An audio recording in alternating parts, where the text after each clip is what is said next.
What's up, guys? Sub-Zero here. Look, I was trying to figure out which game to VOD review for today, and then I realized I said it in the last video, it was right in front of me. We have to VOD review this final game of Noxus Cup from Setsuko. This is the game that, I don't know, solidifies him as one of the TFT greats. If you guys don't know the context running into this, and if you did not watch Noxus Cup yesterday, going into this game, he has a huge lead on the entire field. The only person who can catch up to him is Goobums here, which on its own is absolutely insane to have that kind of lead going into the final game. All he needs here is to place top 4 or have Goobums go more than 4 placements or not be 4 placements above him. So, you know, like even if he went 8th and Goobums went 7th, he would still be the first place overall in this tournament. So either go top 4 and, you know, have Goobum. If Goobums goes first and he goes top 4, he's still in there, or just be a few placements below Goobums. So this we actually talked about in the last video, his augment selection here, so I won't go into it too deep. He looks at the Demon Flare. I'm a Demon Flare hater in this spot. I don't think it makes any sense. You have no items. You have like half of a Titans, and then this can be like half of a Gunblade or something, and then I don't know what this belt is becoming. Maybe, but you prefer something like a BT just to scale with Swain's giant HP, and he does end up getting Gifts from the Fallen, which is a very good generic augment here. And also the level here is honestly a bit surprising to me. I think with an augment like Gifts of the Fallen, which is a decent combat augment early, and with the fact that he has a Nashor's Tooth Slam, I think he thinks, you know, maybe he can win a few fights.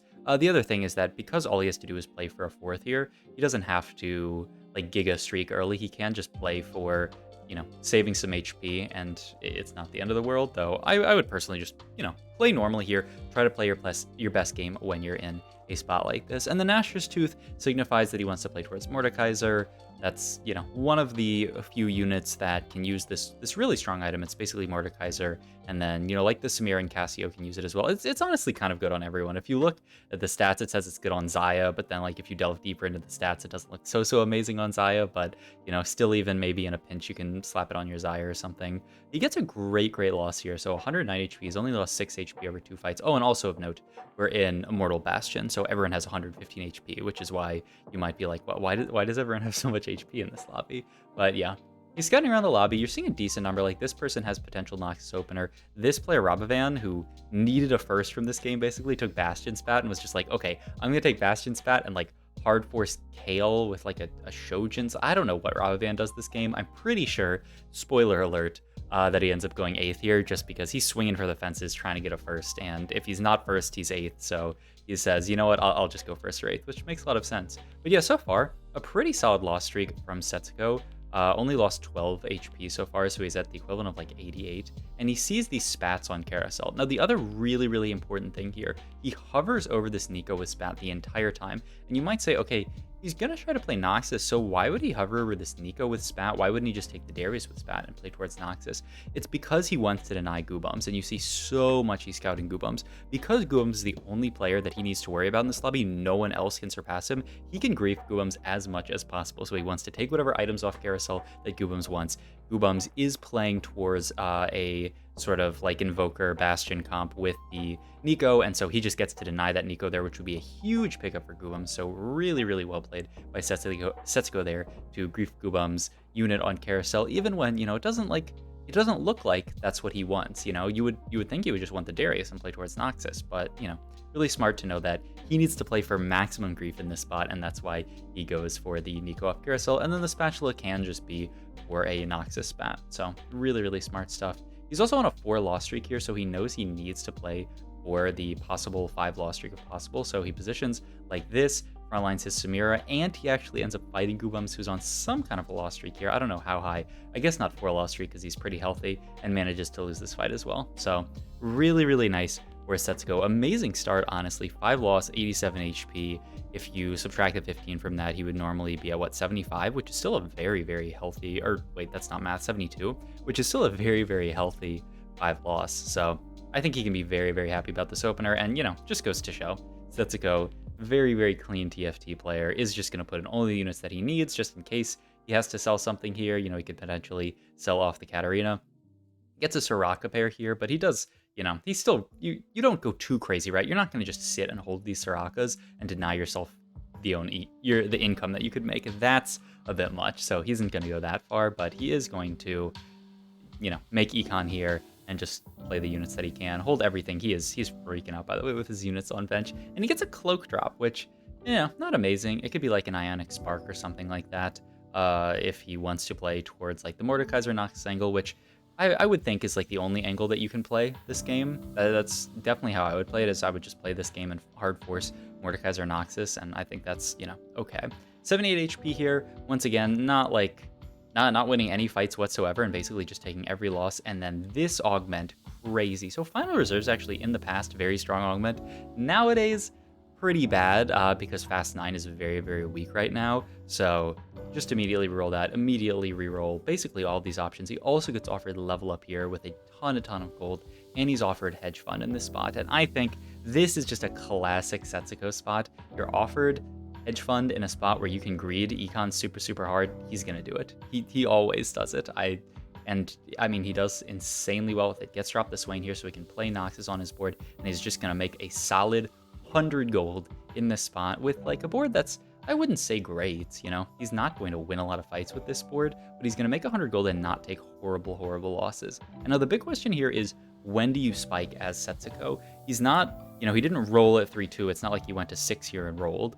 He could go fast 7 at 3-5 here, and roll at 7. He could also go potentially like fast 8 at 4-1 or 4-2 and then roll there. So the question in this game is, when do you roll as Setsuko? Because you have the option of rolling at any of these timings. He could roll now if he wanted to roll on 6, but it doesn't really make sense because he can go 7 basically next round. So it's going to be really interesting to see when he rolls in this game, because I think that absolutely determines like the entire game for him is how he spends his econ. If he spends it in a poor way, then he's just, going 8th. Actually, crazy fight that he fights Rabavan here, and Rabavan's board is still so bad that he beats Rabavan and gets rid of his own loss streak here. Really interesting pickup as well in this carousel. He sees the Azir and immediately snaps up the Azir and says, okay, that's an Azir. And I mean, this actually, like, this game blew my mind because of the angle that he played in a spot where I think very, very few other people would play it. He puts the Azir in, cuts the Samira here, levels and starts to roll on 7, finds a Jarvan, finds an Atrox, and now you can see he's turning his board into a Shurima board, makes Shurima spat on the Aatrox, and then puts the Nashers onto the Azir. I think so few people in this spot would have made Shurima spat. I mean, like, how many of you, unless you've seen this game already, then, like, you're cheating, would make Shurima spat there? Also, the presence of mind to stop at 60 gold here, to say, okay, I'm not going to roll much deeper here. We've hit 4 Shurima, I've hit this Aatrox, I know my board is pretty stable on mostly 1-star units. His only 2-star unit is Katarina here, but he knows that with the level 7, with the Gifts of the Fallen, with the 4 Shurima, he knows that his board is actually stable enough to sort of sit at this current point in the game, at the end of stage 3. Just the presence of mind to be able to do this is nuts. The understanding of the power of all of your units. And I mean, like, look at this fight. Azir actually ends up sniping that Xayah, and he beats a pretty strong board from Asa with like a Xayah with like fully itemized. Like, that is no slouch of a board at the end of stage 3. And he just kind of stomps it. Now it's another Azir, and you might say, oh my god, he high rolled this Azir, but I'm in, like, who else is holding Azirs, right? This unit absolutely sucks right now in the meta. Like, this unit is actually terrible. So few people are looking to play towards Azir, and then every time they do play towards Azir, it just looks like they're going like 8th for free. Finds a Nasus here, so now he does actually have the potential to play 4-6 Shurima if he wants to, pivots the board into 6 Shurima, and sits here on 90 gold, can even potentially make more. Makes the Warmogs here, and I forget if he does actually make Adapticone here, the Adaptive Helm. I believe he doesn't. Warmog's great item on Nasus. I think when we were watching this game with Kai, or maybe it was Dorawaza, brought up the idea of like redemption. I just really like Warmogs in this comp because Shurima, the heal pulse scales off of your unit's HP. So having a Warmogs is just, even more HP for you to heal off of Shurima from. Now, pivotally, the third augment, it's actually silver, which is pretty funny here. He opts to just take red buff, which is a very solid combat augment. Double Silco, and then Silco 2 shop, but note that he does not buy the Silco 2, continues to roll, picks up a Nasus 2 and a Azir 2, and now his board is once again, for this stage, stable.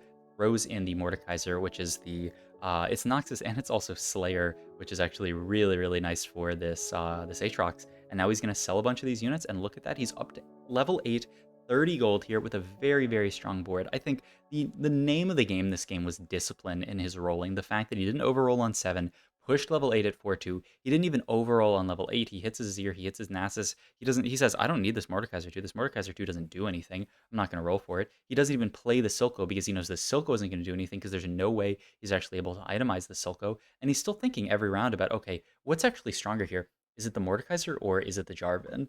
This is something I think we talked about on the co-stream, actually, Mordekaiser versus Jarvan in this position. I think he ends up cutting the Mordekaiser, I believe, later. And I think it actually makes a lot of sense. Noxus synergy isn't really doing much for your team at all here. This Mordekaiser really is doing like a little bit of damage, but really, I mean, I don't know, we can check the damage chart here, but I doubt he's doing a ton of damage. Yeah, it looked like it was like under 2k damage, which makes a lot of sense, right? Like, you do not need this Mordekaiser whatsoever. There's a Heimerdinger with Glove on this carousel, which he can easily snap up, and then I think that's what he ends up cutting the Mordekaiser for, the Heimerdinger, because this is just an insanely good unit. It's going to cap out your board. It's going to give you that shred that you're lacking on this board. You don't really need the Burno for Heimerdinger for the Burno because you already have the burn from red buff, but you can just take Burno so that you get the rockets and you can spread the damage. But yeah, as you can see here, he gets the Burno, Shrinko, Goldo, and he does not make the Mordekaiser 2 because Mordekaiser 2 doesn't do anything on this board. How does it fit? It doesn't fit on the board. It's definitely not better than Heimerdinger, and he's allowed to play this board, win a bunch of fights, and now like look at his HP, and also look at Goobum's HP. Goobum's dropped down to 51. He's higher HP than Goobum's. He knows if he outplaces Goobum's, then I mean this game is done. Even if, like I said, even if Goobum's goes first, if he just maintains a 4th, he is guaranteed first as well. So he still just needs to play for a 4th. Robovan is going fast 8th, as I was talking about earlier, 17 HP right now, and his board is still quite weak, I imagine. Deepay's board as well has hit this sort of like Noxus reroll, but still, look, his Setsuko's board makes quick work of this really, really strong board from Deepay, which is so shocking to me, honestly. I'm quite surprised at how easy that fight was for Setsuko. But I mean, it just goes to show how well this Extrema board performs when you have, you know, Azir 2, Nasus 2, you have this Aatrox, you have this Heimerdinger. Like, he actually has all the pieces together to make this board work. It's just a very uncommon board that I think a lot of people would not play into. Now he's looking to push level 9. He ends up making a Giant Slayer Guardbreaker here, which, I mean, both just really, really good items onto Azir. I think his other options were pretty lackluster there. I could go back and look at it a little bit more, but we have a lot of game to go through, so I'm just going to try to get through everything. Also, you know, like, it's not like he needs Shred or anything like that. The only downside is that he cannot get to a third Nasus item because he only has 6 items this game, and one of them is this Shrima Spat. But, you know, hopefully we'll get a Nasus item off Carousel. But like, I don't know, just look. He's winning every single fight, and he's 90 gold. Like, this to me, 5 streak, 90 gold is just the Setsuko game. Ends up hitting a Scion here, which is a beautiful addition to the board. Also ends up hitting a pair of Jarvans. Also even hits this Nox Crya, or I always call it Nox Crya, but it's just Noxus. I don't know why I want to call it Nox Crya. Just a Noxus Rise, which is another really, really nice unit on this board, just to itemize like your Heimerdinger. You need to put items on like a lot of units on this board. He actually ends up putting it on the right side here. I think because he's afraid of clumping. I would really be interested in getting an item onto the Nasus here, which, yeah, it's a little surprising to me that actually he puts it over there, so it ends up giving items to like these units, because it does, I believe, it's certainly what it looks like. It gives items to the units around it. I remember, I think, and that's what it's doing in this fight. So kind of interesting, actually. Like, I would be really tempted to put it like over here, so it gives like the damage boost to Azir, and it gives the items to Nasus. He ends up actually swapping back to a positioning sort of like that, so that it can potentially give an item to Nasus, because yeah, giving, boom, Declaw to that Nasus there is absolutely huge. Milk dead now, so he only needs 2 more people to drop out for this to be a guaranteed tourney win for him. And look how low everyone's getting. Asa, Exniamo, I don't know, this person's name is so hard for me to pronounce. Items here off Carousel are pretty lackluster. You can just take the Aatrox with the Nashor's Tooth, but yeah, like the Nashor's doesn't do too much here. You don't really have someone who you're like glad to put it on, so decent setup here. And then he actually rolls a little bit at 9 and randomly finds the Aatrox, which is really, really nice. Makes sense. He's level 9. He's rolling ahead of a lot of people. Nashor's Tooth Aatrox is not very good. It's not ideal, seeing as he only casts right at the start, and then everything else he just never casts again. But it's not terrible. It does allow him to get some attack speed after that first cast, and the stats are really, really nice. This item is just, in general, quite strong. He ends up fighting a pretty... This is Asa, right? Yeah. This is Asa's board at 9, so finally strong enough to actually beat Setsuko's board, capped out high enough. And you see there that actually, like, a few people lose, but no one actually, like, dies there. So a little bit scary, that fight, actually. He gets to hold another Heimerdinger, finds Heimerdinger 2 here, which is really, really nice. Ends up selling the Scion, and he's basically capped out on this board. He needs to find Rise 2, that's the only unit that he can find, and then just more items at this point. He could also potentially cut the Rise for something else if he finds it, but I mean, this Rise is doing work. It's an Invoker for the board, which is like, you don't really need Invoker that much, but it's okay. Asa takes a big loss there. Xnemo down to 18 HP, and the other sort of worrying thing for Setsuko here is that Gubams is 51 HP and win streaking, right?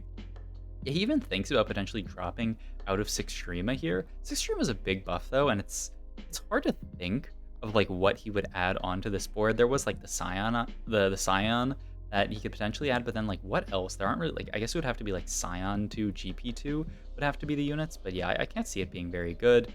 Rolls a few more times here, hits basically everything, and now he can figure out what items that he wants to put on the rest of his units. He takes the Edge of Night here, which I would think you would want to just finish Aatrox items, but he opts to just put it onto Cassante here, which I think it ends up actually, in hindsight, like, this Cassante does a lot of work this game, so I think it actually makes a ton of sense to prioritize Cassante item, especially in these late game fights. Cassante getting like a crucial kick on someone is actually nuts. So yeah, I think really good call there. And now his board is just completely done. He doesn't have level up. He can't go level 10. So this is just his final itemized board. Still no one dead yet. You know, Milk and Rabovan dropped off pretty quickly. And then it's been a while since anyone else has actually died in this game. He's going to fight a pretty strong giant. Oh yeah, this is the Demon Player board that Xnemo had earlier. But look at that Cassante kick. Kicks the Swain to the back. Almost gets the second kick to kick it off the board.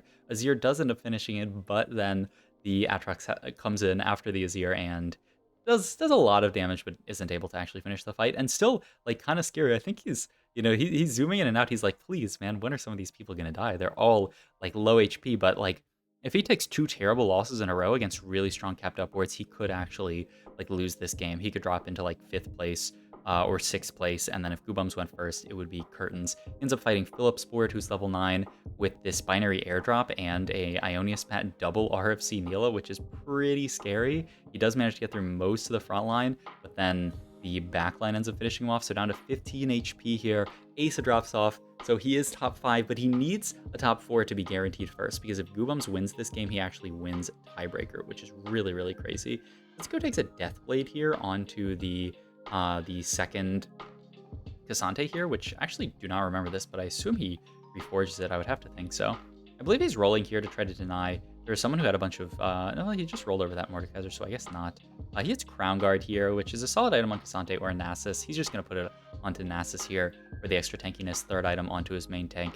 Really quite good here that he ends up actually fighting Deepay in this spot, because Deepay's board, compared to everyone else, is pretty weak. He's stuck capped around these 1-star units that are 3-starred, but he hasn't actually been able to get to level 9 yet. But yeah, like, looking at Deepay's bench, actually really scary. He had 7 Mordekaisers there, I believe, so he is really hoping that he can, but he actually isn't rolling any Mordekaisers here.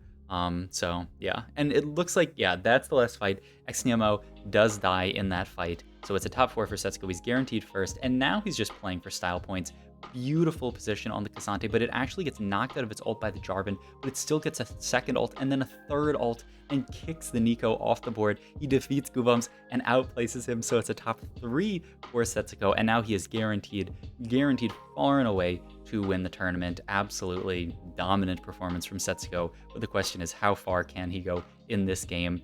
He's going to fight the dragon here, see what item he can get. An item for Aatrox would be nice. An item for Cassante would be really nice. He's just rolling for fun at this point here. Yeah, I think a Sterax looks really nice onto the Aatrox here. That's good. He has to fight Philip's pretty capped Ionia board.